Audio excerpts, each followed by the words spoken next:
서론을 하면서 설교를 시작하도록 하겠습니다. 그동안은 우리가 본문 속에서 살펴야 될 내용이 너무 많아서 제가 계속 서론 없이 바로 본문으로 시작했는데, 오랜만에 서론하면서 설교 시작하도록 하겠습니다. 혹시 오징어 게임이라는 드라마를 보신 적이 있으십니까? 못 보셨어도 뉴스를 통하여 한두 번 다 소식은 들어보셨을 것입니다. 우리가 어렸을 때 많이 하던 놀이 중에 무궁화 꽃이 피었습니다라는 놀이가 있습니다. 무궁화 꽃이 피었습니다 막 이러면 이게 막 차죠. 딱지치기도 저도 했고, 또 뭐 비슷한 거 많이 했습니다. 망까기 이런 거 하고, 오징어 게임, 구슬치기 이렇게 해가지고 하고 이런 거 했습니다. 이게 다 지나간 게임입니다. 요즘 애들한테 이거 하라고 그러면 꼰대 소리 듣습니다. 그 완전 옛날 거고 별로 재미없어 보이는 거고 이미 다 지나간 것, 다 낡아 떨어진 것 같은데, 이 아무것도 아닌 옛 것들이 창조적 예술가의 터치가 닿자, 한 창조적 예술가의 손에 잡히자 한국 사람들뿐만 아니라 시대를 초월해서, 아니 지역을 초월해서 세계에 가장 많은 사람들이 보고 열광하는 놀라운 컨텐츠가 된 것입니다. 이 아무것도 아닌 것들, 초라한 것들, 이미 지나간 것들조차도 예술적 창조적 예술가의 손에 잡자 이런 변화가 일어나는데, 하물며 우리의 인생이 아무리 초라하고 실수가 많고 죄가 있고 무너졌다 할지라도 우리의 인생에 예수의 터치가 닿으며, 할렐루야, 그것이 예배입니다. 그것이 기도이며 그것이 찬양입니다. 여러분, 아무리 우리의 과거가 초라하고 우리의 현재가 죄가 많고 무익하고 아무것도 아니고 우리의 상처가 크다 할지라도, 여러분의 그 마음에, 여러분의 현재와 과거에 예수의 터치가 임하실지어다. 그렇게 될 때 그것은 우리의 인생의 디딤돌이 될 것이며 새로운 축복의 통로가 될 줄로 믿습니다. 오늘 말씀 36절은 이렇게 시작됩니다. 이에 예수께서 제자들과 함께 겟세마네라 하는 곳에 이르러 제자들에게 이르시되, 내가 저기 가서 기도할 동안에 너희는 여기 앉아 있으라. 예수님이 겟세마나 동산에 가셨어요. 왜냐? 기도하기 위하여 가셨어요. 예수님의 생애에는 전체적으로 엄청나게 큰 두 가지 시험이 있습니다. 첫 번째 시험은 우리가 잘 아시는 대로 처음 공생애, 그러니까 본격적인 생애라는 뜻이에요. 본격적인 십자가를 지시기 위한 공생애를 시작하실 때 공적인 사탄이 찾아와서 예수님을 시험해요. 우리 지난 시간에 들으셨죠? 첫째 뭐예요? 너희 돌로 떡 만들면 너 영웅돼. 그러면서 예수님을 시험합니다. 그때 예수님께서 사람이 떡으로만 사는 것이 아니요 하나님의 입에서 나오는 말씀으로 승리하셨어요. 그랬더니 두 번째는 자존심을 딱 건드렸어요. 너 진짜 하나님의 아들이라면서 그럼 이 높은 데서 뛰어내려봐. 그럼 천사들이 다 너를 바칠 거야. 그럼 너 굳이 십자가 안 져도 사람들이 다 너 하나님 아들인 거 알아. 그랬더니 예수님은 말씀으로 주 너희 하나님을 시험하지 말라. 그리고 이기 승리하셨어요. 그랬더니 마지막 세 번째, 또 우리 모든 인간의 약점을, 사탄은 너무 지혜로우니까 해가지고 너 높은 데 올라가서 천하의 모든 좋은 건 다 보여줘. 모든 권력과 부와 명예를 다 보여준 다음에 너 나한테 고개 한 번만 잠깐만 숙여. 그러면 이 모든 건 너 다 갖게 해줄게. 그렇죠? 그때 예수님께서 주 너희 하나님을 사랑하고 오직 그만 경배하라. 그러니 승리하셨어요. 이것이 첫 번째 예수님의 가장 큰 시험에서의 승리, 영적 전투에서의 승리예요. 그래서 본격적인 공생애를 시작하셨어요. 오늘 예수님은 더 큰 영적인 싸움을 싸우게 되시는데, 이 싸움에서 승리하시고야 예수님은 비로소 십자가를 지실 수 있었던 거예요. 이 더 큰 싸움은 무엇이었냐? 바로 보이지 않는 사탄과의 싸움이었어요. 앞에는 사탄이 자기를 드러내고 사탄이 자기를 보여주면서 공격했어요. 뭐 엄청나죠? 사탄은 우리에게 어마어마한 두려움을 주고 혼란을 주고 공포심을 줘요. 그러나 사탄은 대단한 것 같지만 실은 우리가 능히 이길 수 있는 존재예요. 왜냐? 우리가 예수의 이름으로, 예수의 보혈로, 예수의 십자가로 나아가면 사탄은 반드시, 할렐루야, 도망가게 되어 있기 때문에. 그러나 더 힘든 싸움은 사탄이 자신의 존재를 가리고 우리 속에 들어온, 우리는 이것을 다른 말로 따라하겠습니다. 내 자신과의 싸움. 자기 자신과의 싸움. 이 세상에 수많은 사람들은 보이는 적과의 싸움에선 승리하지만 결과적으로 자기 자신과의 싸움에서 실패해서 패배합니다. 밖으로 볼 때는 대단히 거룩하게 보이는 목사지만 자기 자신과의 싸움에서 패배하는 사람이 얼마나 많은지. 밖으로 볼 때는 대단히 능력 있는 아버지처럼 보이지만 자기 자신과의 싸움에 패배하여 가정이 파탄나는 경우가 얼마나 많은지. 밭으로 보기엔 대단한 영웅처럼 보이지만 자기 내면과의 싸움에서 이기지 못하여 독재자가 되거나 결국 모든 인류에게 비극을 주는 비극적인 인생으로 끝나는 사람이 얼마나 많은지 모릅니다. 우리는 밖으로 오히려 밖에 눈에 보이는 적은 대단하게 보이지만 예수의 이름으로 승리할 수 있어요. 그러나 더 힘든 싸움은 내 자신과의 싸움이다. 내 내면과의 싸움. 우리는 여기서 무너질 때가 많습니다. 첫 번째 시험보다 더 무서운 싸움이 자기 자신과의 싸움. 예수님은 이 자기 자신과의 싸움에서 승리하셔야만 십자가를 지실 수가 있으셨던 것이죠. 그래서 이 마지막 드러나지 않게 이제 여러분에게 묻겠습니다. 여러분 마음속에 드러나지 않는 여러분 자신과의 싸움은 무엇인지 한번 생각해 보십시오. 겉으로 명확하게 드러나진 않지만 사탄이 배후에서 여러분 스스로 믿음이 아니라 말씀이 아니라 예수가 아니라 다른 것으로 살도록 유혹하는 그 싸움. 우리는 날마다 그 싸움에서 지는 거예요. 예수님도 기도하셔야만 이길 수 있는 이 싸움에 우리가 과연 기도하지 않고 이길 수 있느냐. 예수님의 사역에는 아주 중요한 숨겨진 사역이 성경 곳곳에서 끊임없이 드러나 있습니다. 예수님이 하신 사역, 병자를 고치시고 막 앉은뱅이 일으키시고 바람과 파도를 잔잔케 하시고 무리를 거르시고 오병이어를 통하여 수많은 사람을 먹이신 이 어마어마한 사역들을 우리는 기억하는데 그 사역 중간중간에 예수님의 사역은 무엇이었냐? 홀로 기도하시는 사역. 그 사역 중간중간에 예수님은 한적한 바다에 가서 홀로 기도하시는, 깊은 산에 들어가서 홀로 하시는, 밤이 새도록 기도하시기도 하고 새벽에 일어나 기도하시기도 하셨다. 여러분 그렇게 기도하십니까? 여러분 날마다 퀴티하시기를 바라고 새벽에 나와 기도하시기를 바라고 금요 철야에 나와 기도하시기를 바라고. 아멘도 별로 안 하시네. 오늘도 결단에 기도할 때 여러분 형식이 아니라 진짜 기도와 있기를 바랍니다. 기도하지. 예수님의 사역이 그렇게 능력이 있었던 이유, 예수님이 가는 곳마다 승리하실 수 있었던 이유는 이분이 모든 사역 중간중간에 홀로 하나님 앞에 기도하셨기 때문이에요. 여러분 식사할 때도 기도하시고 출근할 때도 기도하시고 자기 전에도 기도하시고 새벽에도 기도하시기를 주의 이름으로 축원합니다. 예수님도 기도하셨기 때문에 승리하셨는데 기도하지 않고 승리할 수 없어요. 그래서 36절에 주님은 왜 겟세마네로 가셨냐? 기도하시기 위하여 가신 거예요. 내가 저기 가서 기도할 동안에 너희는 여기 앉아 있으라. 홀로 기도하셔. 우리 한번 따라할까요? 홀로 기도하자. 혼자 기도해야 돼요. 예, 하나님 앞에 기도해요. 두 번째, 예수님은 이제 37절에서 세 명을 데리고 갑니다. 베드로와 세베대의 두 아들을 데리고 가실 때 고민하고 슬퍼하사 이에 말씀하시되 내 마음이 매우 고민하여 죽게 되었으니 너희는 여기 머물러 나와 함께 깨어 있으라. 여기 나와 함께 깨어 있으라는 건 뭐예요? 나와 함께 깨어 기도하자 이런 뜻이에요. 예수님은 늘 홀로 기도하셨어요. 그러나 결정적인 순간에는 함께 기도하시는 예수님의 모습을 오늘 말씀에서 배울 수 있어요. 우리는 늘 기도해야 돼요. 홀로 새벽에도 깨어있을 때도 잠잘 때도 밤에도 주님 홀로 기도해야 되는데 때로 우리는 결정적인 일 앞에서 성령 받은 사람들이 함께 모여 기도하는 게 얼마나 큰 능력인지를 알아야 돼요. 그래서 오늘도 우리가 비록 짧게 기도하지만 말씀을 맺고 찬양하고 결단에 기도할 때 여러분 그 시간 합심하여 기도할 때 여러분 인생의 닫힌 문이 열릴 것입니다. 여러분 인생에 보이지 않던 것이 보이게 되는 은혜가 있을 줄로 믿습니다. 십자가라는 어마어마한 사역 앞에서 주님은 합심하여 기도하시는 거예요. 그래서 여기서 이 제자들을 데리고 합심하여 기도하기. 합심 기도는 얼마나 놀라운 능력이냐. 주님이 성경에서도 가르쳐 주시잖아요. 두세 사람이 내 이름으로 모여있는 그곳에 나도 너희와 함께 있다 그러셨어요.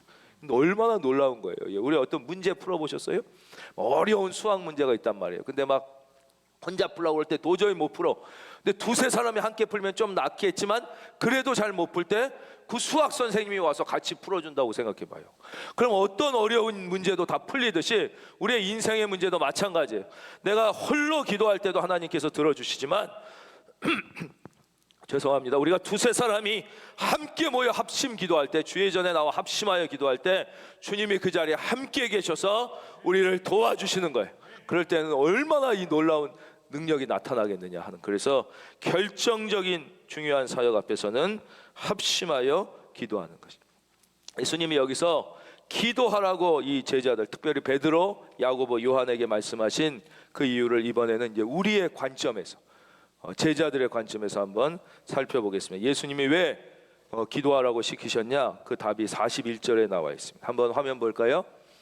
우리 41절을 우리 가정에 계신 분도 읽어주실 수 있는 분들 시작. 시험에 들지 않게 깨어 기도하라 그러셨어요. 누가복음 22장 40절엔 이렇게 말씀하세요. 그것에 이르러 그들에게 이르시되 유혹에 빠지지 않게 기도하라 그랬어요. 우리는 왜 주님이 우리에게 기도하라고 말씀하셨느냐? 왜 홀로 기도하고 또 깨어 기도하고 함께 기도해야 되느냐? 제일 중요한 이유는 시험에 들지 않기 위해서예요. 여러분, 사람들이 왜 실패하는 줄 아십니까? 실패의 가장 큰 이유는 무엇입니까? 노력하지 않아서입니까? 요즘에 성실하게 안 사는 사람이 별로 없습니다. 성실하게 사는데 실패하는 것입니다. 나쁜 일을 해서 실패합니까? 나쁜 일 아닙니다. 다 장사하고 다 회사 다니고 공부하는데 실패합니다. 교회 나오는 게 나빠서, 봉사하는 게 나빠서 실패합니까? 잘하다가도 실패합니다. 여러분, 실패하게 되는 가장 큰 이유는 시험에 들기 때문에, 시험에 들어서 사람들은 실패하는 것입니다. 시작도 잘하고 열심히도 하고 성실히도 하고 잘해보려고 하는데 시험에 듭니다. 그래서 사탄은 늘 우리를 시험에 들게 하는 것입니다. 여러분, 시험에 들면 어떤 것도 되지 않습니다. 여러분, 일단 예배 드리다가 시험에 들면 첫째 어떻게 됩니까? 귀가 막힙니다. 말씀이 들리질 않습니다. 말씀이 들리지 않으면 은혜가 막힙니다. 에너지의 통로가 막힙니다. 자동차로 치면 주유구가 막힌 것과 똑같습니다. 여러분, 우리 중에 혹시 말씀의 귀가 막힌 사람이 있습니까? 자동차 주유구가 막히면 아무리 엔진이 좋아도 연료가 공급되지 않아서 앞으로 나아갈 수 없듯이 은혜의 귀가 한번 막히면 어떤 사람도 믿음의 전진을 할 수가 없는 거예요. 여러분, 이 시간 주님이 여러분의 막힌 은혜의 귀를 열어주시기를 바랍니다. 시험에 들면 눈이 막힙니다. 보이질 않습니다. 우리가 찬양을 부를 때 천국이 보여야 합니다. 찬양을 부를 때 주님이 보이죠. 은혜가 충만하면 찬양을 부를 때 찬양의 가사가 나의 눈에 TV 영화를 보는 것처럼 펼쳐져 보입니다. 이게 선명하게 보일수록 은혜 받은 것입니다. 그래서 주의 종은 찬양을 고를 때 눈에 보이지 않는 곡을 고르지 않습니다. 어떤 더 좋은 리듬의 곡, 저 좋은 걸 고르는 게 아니에요. 그 찬양을 볼 때 가사가 눈에 그림처럼 보여지는 것을 고르면 예배 시간에 은혜가 충만한 것을 경험하게 됩니다. 근데 목사도 은혜가 떨어지면 찬송가 가사를 보고 불러도 그림이 눈에 보이질 않아요. 눈이 막혀집니다. 주님이 보이질 않습니다. 천국이 보이질 않습니다. 미래가 보이질 않습니다. 시험에 들면 지는 것입니다. 그래서 주님은 시험에 들지 않도록 우리에게 기도하라고 하십니다. 시험은 또 되게 큰 사건에서 오지 않습니다. 아주 별거 아닌 것에서 온다는 게 문제입니다. 시시한 일, 아무것도 아닌 데서 시험에 듭니다. 그래서 늘 깨어 기도해야 돼요. 큰 일에서만 시험이 온다면, 우리가 큰 일이 있거나 어느 대단한 일이 있을 때만 기도해도 시험에 안 들 것 같지만, 시험은 전혀 예상치 못한 아주 작은 것에서 온단 말이에요. 진짜 아무것도 아닌 데서 시험이 드는 거예요. 그래서 우리는 늘 깨어서, 따라하겠습니다. 늘 깨어서 기도해야 한다. 그래야 실패하지 않고, 그래야 은혜의 줄이 막히지 않고, 그래야 천국의 길이 막히지 않기 때문에. 그래서 주님은 우리에게 기도하라고 말씀하시는 거예요. 그러므로 오늘날 교회에 가장 큰 적이 있다면 그것은 기도를 방해하는 세력입니다. 기도를 방해하는 세력은 여러 가지가 있는데, 우리 교회는 그런 경우가 없지만 소리쳐 기도하거나 크게 기도하는 것을 약간 비웃거나 우습게 여기는 마음이 있습니다. 하나님이 귀가 먹었냐, 왜 이렇게 소리를 지르냐, 좀 점잖게 기도하지 왜 남 기도하는 거 방해하고 이렇게 소리 질러 기도하느냐. 그건 아주 잘못된 마음입니다. 우리가 병원 가서 치료할 때도 점잖게 치료받아야 될 때가 있습니다. 진료를 예약해서 어디가 아픈 것 같다고 그러고 검사를 하고 CT를 찍고 MRI를 하고 약을 받고 수술 날짜를 받고 이렇게 점잖게 치료받는 경우가 있습니다. 그러나 교통사고가 났다고 생각해봐요. 지금 머리가 깨졌는데, 지금 다리가 부서지고 심장에 막 피가 콸콸 쏟는데 언제 점잖게 진료 예약하고 그때는 응급실로 들어가는 거예요. 그때는 나 죽게 생겼으니 빨리 치료해달라고 소리를 질러야 되는 거고, 빨리 의사가 와서 치료해야지. 그때 언제 점잖게 진료 예약하고 언제 점잖게 약 받고 기다리고, 이건 말도 안 되는. 기도도 마찬가지로 우리가 점잖게 기도해야 할 때가 있지만 응급실 기도해야 할 때가 있는 것이, 우리 중에 응급실 기도해야 할 때가 있는 분이 있을 것입니다. 여러분, 소리 질러 기도하시기를 바랍니다. 지금 나의 상황이 어떤지를 정확히 알아야 돼요. 지금 내가 응급실 교통사고가 나서 머리가 깨지고 피가 철철 나는데 뭘 언제 옛날처럼 진료 예약하고 그럴 시간이 없는 거예요. 부르짖어 하나님 앞에 살려달라고 소리질러 기도해야 될 때가 있어요. 그래서 우리는 그런 분들을 충분히 이해해야 되는 거예요. 우리 교회에는 소리질러 기도한다고 비웃거나 그런 건 품위가 없는 기도 이렇게 생각하는 분이 얼마 안 계시겠지만, 혹시 있다면 그분은 빨리 회개해야 되는 거예요. 두 번째는 기도의 동기가 순수하지 못하고 이기적이라고 욕해도 안 되는 거예요. 물론 그건 좋은 건 아니에요. 그러나 연약한 기도도 다 시작하는 거예요. 기복적인 기도, 병 고쳐달라는 기도, 좀 복을 달라는 기도, 이 문제를 해결하달라는 기도, 연약한 기도도 하는 거예요. 그래서 아주 중요한 진리를 알려드릴 테니까 이것을 다들 분명하게 DNA에 새기시기를 바라면서 한번 따라하겠습니다. 연약한 기도라도 안 하는 것보단 낫다. 이기적인 기도고, 그게 기복적인 기도고, 연약한 기도라도 안 하는 것보단 하는 게 낫다는 것이에요. 제일 나쁜 것은 기도를 안 하는 것이에요. 안 하는 것이. 물론 그러나 계속 연약한 기도, 이기적인 기도에만 머물러 있으면 안 되죠. 그렇죠. 응급실도 들어가서 다 치료를 받고 했으면 이제 나와서 이제는 활동을 해야 되지만, 그러나 연약한 기도, 이기적인 기도라도 안 하는 것보다는 하면 성령님께서 도와주시고 기도의 길을 인도해 주셔서 이제 주님처럼 주여 이 잔을 나에게서 지나가게 하여 주옵소서. 그러나 나의 원대로 마옵시고 아버지의 뜻대로, 우리도 언젠가는 그런 기도를 드릴 수 있는 날이 올 줄로 믿습니다. 또 우리가 이 예수님의 겟세마네 기도에서 배울 수 있는 두 번째 것을 살펴보도록 하겠습니다. 37절, 베드로와 세베대의 두 아들을 데리고 가실새 고민하고 슬퍼하사 이에 말씀하시되 내 마음이 매우 고민하여 죽게 되었으니. 예수님이 매우 고민하는 기도를 들으시는 거예요. 너무너무 슬퍼하고 애통하는 기도를 들으신다는 거예요. 저를 봐주십시오. 예수님의 대부분의 기도는 찬양하는 기도였습니다. 감사하는 기도가 대부분이었어요. 승리의 기도예요. 우리 그리스도인의 대부분의 기도는 그런 거예요. 예수님이 만찬을 하실 때도 감사하는 기도, 축복하는 기도, 승리의 기도, 오병이어 때도 찬양의 기도를 드리고, 무리를 걷고 난 다음에도 명령의, 우리 대부분의 그리스도인들의 기도는 이 찬양하는 기도, 감사하는 기도, 승리의 기도예요. 그런데 때로는 이 고민하는 기도, 애통하는 기도를 드릴 때가 있어요. 물론 작게 보면 예수님께서 십자가를 앞에 지시고 있으니까, 인간적으로 33살의 청년이었던 예수님은 온전한 인간이며 동시에 온전한 하나님이셨기 때문에, 인간으로서 33살 먹은 젊은 청년이 그 모욕과 수치를 당하며 십자가를 지셔야 된다는 건 정말 견딜 수 없는 일이었을 것입니다. 그래서 애통하며 고민하며 괴로워하며 기도하셨을 수 있어요. 그것도 잘못된 해석은 아니에요. 그러나 그것이 다는 아니라는 것이에요. 예수님의 이 십자가는 모든 인류의 죄를 한꺼번에 지고 가는 십자가셨어요. 모든 인류에 대한 그 사랑, 그 죄로 말미암아 죽을 수밖에 없는 그 모든 인류의 죄를 생각하시며 우리를 사랑하시는 그 주님은 통곡하며 기도하지 않을 수 없었다는 것이. 사랑하는 성도님은 혹시 사랑하는 사람이 없으십니까? 자녀를 사랑하진 않습니까? 여러분의 아내나 남편이나 부모를 사랑하진 않습니까? 그렇다면 여러분의 자녀들은 정말 지금 믿음 안에 든든히 서 있습니까?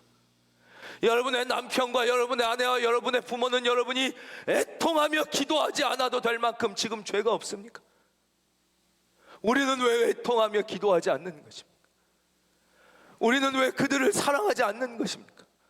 사랑한다면 우리가 예수를 믿는데 왜 그들을 위하여 애통하며, 아니 우리 이 나라를 한번 생각해 보십시오. 지금 이 대한민국의 이 민족과 이 현실을 생각할 때 우리가 정말 울지면서 애통하며 기도하지 않아도 될 만큼 이 나라는 여유가 있습니까? 이 나라는 지금 정말 그렇게 죄가 심각하지 않습니까? 이 나라의 미래가 그렇게 안전하고 여러분의 눈에는 튼튼해 보이십니까? 세상의 기준으로 막 GDP가 뭐 올라가고 뭐 어쩐다 그러니까 진짜 이 나라의 미래가 우리가 애통하며 기도하지 않아도 만세반석 위에 서 있다는 착각이 드는 것은 아닙니까? 여러분, 우리는 진짜 애통하며 기도할 때입니다. 우리 크리스찬이 세상이 우리를 욕하는 것 가지고 낭망하지 말고 우리가 이 나라와 민족과 세상을 위하여 기도하지 못하는 것으로 우리는 가슴 아파해야 하지 않겠습니까? 여러분, 나라와 민족을 위하여 기도할 수 없다면 여러분의 자녀를 위하여, 여러분의 아내와 남편을 위하여 울며 기도할 수 있기를 예수의 이름으로 축원합니다. 주님은 사랑 때문에 우셨습니다. 그래서 애통하며 기도하셨습니다. 주님의 기도하시는 모습을 배워야 합니다. 주님은 얼굴을 땅에 대시고 엎드려 기도했습니다. 대부분 그때 유대인의 남자들은 서서 기도하는 게 보통이에요. 서서 하늘을 향하여 두 팔을 벌리고 기도했습니다. 근데 예수님은 모든 형식이 그 앞에서 무너지는 거예요. 얼굴을 땅에 대셨어요. 여러분, 얼굴을 땅에 대고 바닥에서 기도하려면 아주 어정쩡한 무릎 꿇는 엉덩이를 치크는 흉한 모습이 됩니다. 예수님은 사람을 의식하지 않으신 거죠. 오직 하나님만 생각하며 엎드려 기도한 거죠. 우리 구약에 보면 히스기야라는 왕이 나옵니다. 임금님이에요. 임금. 절대 권력자 히스기야가 어느 날 하나님 앞에 죄를 지니까 하나님의 선지자가 와서 그러죠. 너 하나님께서 곧 죽을 거라고 그러셨다. 너 이제 죽음을 준비해라. 그러니까 이제 히스기야가 거기서 울면서 기도하는데 성경에 뭐라고 써 있냐면 벽을 대고 벽에 얼굴을 대고 기도했다고. 세상 사람은 아무것도 의식하지 않겠다는 거예요. 세상은 오직 하나님만 생각하고 기도하는 거예요. 예수님도 얼굴을 땅에 대고 기도하고 왕도 벽에 대고 기도하는데 우리는 기도할 때 너무 사람을 의식하는 거예요. 우리는 아무것도 아닌 주제에 찬양 하나 드리면서도 사람을 자꾸 의식하는 거예요. 사람. 여러분, 찬양은 미스 트로트가 아니에요. 예, 뭐 무슨 콘서트가 아니에요. 오직 하나님 들으시라고 하는 거예요. 여러분이 찬양 드릴 때 여러분 마음에 하나님 외에 아무도 없기를 바랍니다. 우리가 기도 드릴 때 아무도 없어야 되는 거예요. 사람을 의식하면 안 되는데 계속 사람을 의식한 사람. 손 하나도 마음대로 못 올리고 박수 하나도 마음껏 못 치고 기도 드릴 때도 그렇죠. 사람을 자꾸 의식하는 기도를 하면 안 된다는 거예요. 우리가 예수님의 기도에서 배워야 되는 자세입니다. 우리의 인생에 있어서 우리가 기도와 찬양을 드릴 때 이제 마지막으로 예수님께서 기도하신 내용을 살펴보면서 배우려고 해요. 예수님의 기도의 내용 39절 내 아버지여 만일 할만하시거든 이 잔을 내게서 지나가게 하옵소서. 그러나 나의 원대로 마시옵고 아버지의 원대로 하옵소서. 그래서 42절 다시 두 번째 나아가 기도하여 이르시되 내 아버지여 만일 내가 마시지 않고는 이 잔이 내게서 지나갈 수 없거든 아버지의 원대로 하기를 원하나이다. 그래. 일반적으로 대부분의 기도는 나의 소원과 나의 원하는 것을 아뢰는 기도가 많아요. 예. 그러나 다 그렇게 시작해도 괜찮아요. 기도를 내가 나의 소원과 원대로 기도해요. 그러나 기도를 시작하기 전에는 나의 소원이 있지만 기도를 시작하면 이제 아버지의 소원이 이제 보이기 시작하는 거예요. 우리가 기도하기 전에는 나의 길만 보여요. 이 길이 옳은 길인 줄 알아요. 그러나 기도를 시작하면 하나님의 길이 보이기 시작하는 거예요. 우리가 기도하기 전엔 다 인간의 계획이 있고 생각이 있어요. 여러분 자신에 대해서도, 여러분의 자녀에 대해서도, 여러분의 사업과 직장에 대해서도 여러분의 길과 계획이 있지만 기도하면 그것보다 훨씬 더 좋은, 할렐루야, 하나님의 길이 보이기 시작하는 거예요. 하나님의 계획이 보이기 시작하는 거예요. 그래서 우리도 하나님 앞에 일단 연약한 기도라도 시작하면 이제 하나님께서 우리의 기도에 선생님이 돼서 인도해 주셔서 나의 소원보다 더 좋은 하나님의 소원, 나의 길이 아니라 하나님의 길이 보여요. 우리 군대 다녀오신 분들은 대부분 아시겠지만 전방에 가면 밤에 아무것도 안 보입니다. 진짜 정말 칠흑 같아요. 전혀 안 보여요. 그런데 적외선 카메라 안경을 씁니다. 그래서 근무할 때 그러면 안 보이던 게 쫙 보입니다. 저기 움직이는 사슴이 보입니다. 저기 저쪽에 있는 북한군이 보입니다. 우리 눈으로는 안 보이는 것처럼 캄캄하지만 적외선 카메라를 끼면 보이는 것입니다. 여러분, 기도의 카메라를 끼기를 바랍니다. 우리의 인생은 캄캄하고 사방팔방이 막힌 것 같고 나의 인생에 길이 없고 나의 자녀의 인생에 길이 없고 우리의 부부의 관계의 위기에 길이 없는 것 같아도 우리가 기도하기 시작해서 기도의 렌즈를 끼기 시작하면 하나님의 길이 보이기 시작하는 거예요. 하나님, 바로 이게 하나님의 길인 것이죠. 그래서 주님은 나의 원대로 마옵시고 아버지의 원대로 하옵소서 이렇게 기도하셨어요. 그리고는 이번에 좀 제자들에게 관점에서 좀 보겠습니다. 예수님께서 이렇게 기도하시는데 문제는 제자들이라는 거예요. 우리들이 40절 제자들에게 오사 그 자는 것을 보시고 베드로에게 말씀하시되 너희가 나와 함께 1시간도 이렇게 깨어 있을 수 없더냐. 근데 여기는 기도를 못하고 계속 자고 있는 거예요. 시험에 들지 않게 깨어 기도하라.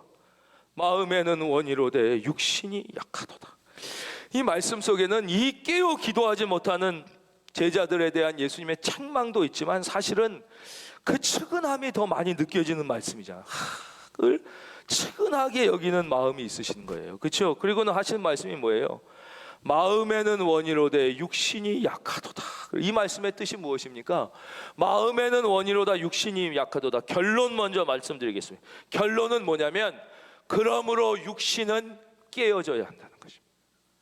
육신은 아무 능력이 없다는 것이에요. 육신은 뭐예요? 우리의 인간적인 생각, 인간적인 지혜, 인간적인 판단과 계획, 나의 모든 예체하는, 다 같이 따라하겠습니다. 육신은 깨어져야 한다. 육신은 깨어져야 한다는 것이, 살리는 것은 영이니 육은 무익하니라. 살리는 것은 육으로는 안 돼. 인간의 지식, 인간의 경험, 인간의 지혜, 한평생 성경을 인간적으로 연구해서 하버드에서 박사 10개를 받고도 구원받지 못하는 사람이 너무 많은 이유가 무엇이냐? 살리는 것은 영이에요. 육은 깨어져야 돼요. 육으로는 아무것도 할 수 없는 것이에요.